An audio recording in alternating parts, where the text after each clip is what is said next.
हरदोई की police line सभागार में आहूत पीस कमेटी की बैठक की अध्यक्षता करते हुए जिलाधिकारी अविनाश कुमार ने उपस्थित धर्मगुरुओं, उद्योग और व्यापार संगठन के पदाधिकारी, समाजसेवी और संभ्रांत लोगों से कहा कि बकरीद के अलावा अन्य सभी पर्व और त्योहारों को उत्साह, एकता, आपसी भाईचारे और जनपद की गंगा जमुनी तहजीब और शांति के साथ मनाएं।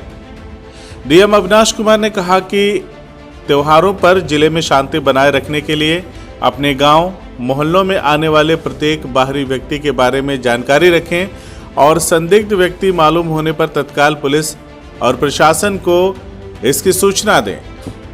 जिलाधिकारी ने कहा कि सभी त्योहारों पर प्रशासन और पुलिस द्वारा शांति व्यवस्था पर पूरी नजर रहेगी और संवेदनशील स्थानों पर भारी पुलिस बल तैनात रहेगा।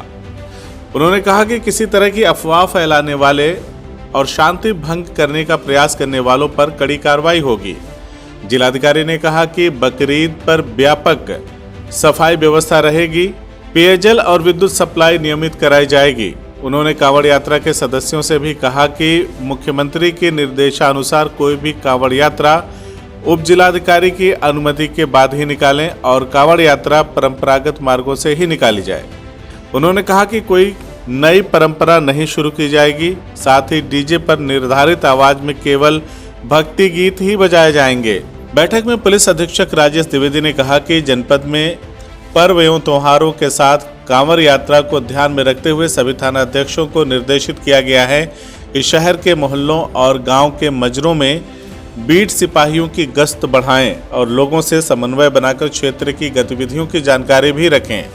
पुलिस अधीक्षक ने कहा कि कांवड़ यात्रा से गुजरने वाले मार्गों पर अतिरिक्त पुलिस बल लगाया जाएगा ताकि कांवड़ियों को किसी भी प्रकार की दिक्कत न हो और कांवड़ यात्रा जनपद से सुरक्षित निकल जाए। उन्होंने कहा कि अपने क्षेत्र के असामाजिक तत्वों से सावधान रहें, किसी तरह की अफवाह पर ध्यान न दें। मोबाइल आदि के माध्यम से अफवाह फैलाने वालों की जानकारी तत्काल पुलिस प्रशासन और उच्चाधिकारियों को दें। देखिए, आगामी त्योहारों के दृष्टिगत बकरीद, कांवड़ यात्रा, रक्षाबंधन, तो इसके दृष्टिगत जनपद में मेरे और एसपी साहब द्वारा संयुक्त रूप से पीस कमेटी की बैठक करी गई, जिसमें सभी धर्म के लोगों को बुलाया गया और सभी को अवगत कराया गया कि हम लोग क्या व्यवस्थाएं कर रहे हैं। हमने अधिकारियों को निर्देश दिए हैं कि बकरीद को लेते हुए कि सभी जगह पर साफ़ सफाई रहे और बिजली की आपूर्ति भी सही प्रकार से सुनिश्चित करी जाए। साथ ही साथ उनको ये भी अवगत कराया गया जो भी परंपरागत स्थल रहे हैं और उन्हीं पर कुर्बानियाँ आदि की कार्रवाइयाँ होंगी और कोई भी नई तरीके की परंपरा नहीं डाली जाएगी। साथ ही साथ सफाई व्यवस्था सुनिश्चित की जाएगी। इसके अलावा जो हमारे कांवड़ यात्रा को लेके जो तैयारियां हैं, जो सभी मार्गों का निरीक्षण कर लिया गया है, जो हमारे प्रमुख मंदिर हैं उनके जो पुजारी हैं उन लोगों से भी अनुरोध कर लिया गया है कि क्या क्या व्यवस्थाएं वहाँ पे रखनी है।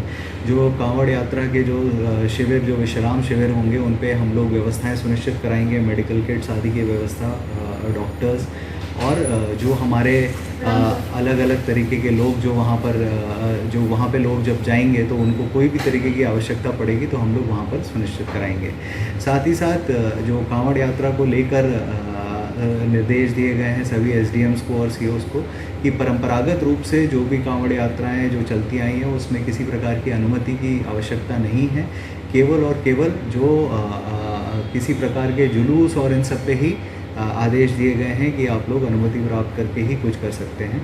और डीजे को लेकर बहुत स्पष्ट निर्देश हैं कि धार्मिक जो भक्ति से रिलेटेड जो गाने हैं वही बजाए जाएं और जो माननीय उच्चतम न्यायालय के निर्देश जो ध्वनि से रिलेटेड हैं उनका अक्षरशः अनुपालन कराया जाए। मुझे पूरी उम्मीद है कि सभी लोगों के जन सहयोग से हम लोग यहाँ पर जितने भी हमारे आगामी त्यौहार हैं उनको शांतिपूर्ण ढंग से संपूर्ण कराएंगे। CIB इंडिया न्यूज की सभी खबरों को देखने के लिए लाल रंग की बटन को दबाकर चैनल को सब्सक्राइब जरूर करें, घंटी जरूर दबाएं ताकि हमारी सभी खबरों के नोटिफिकेशंस आप तक पहुंचते रहें।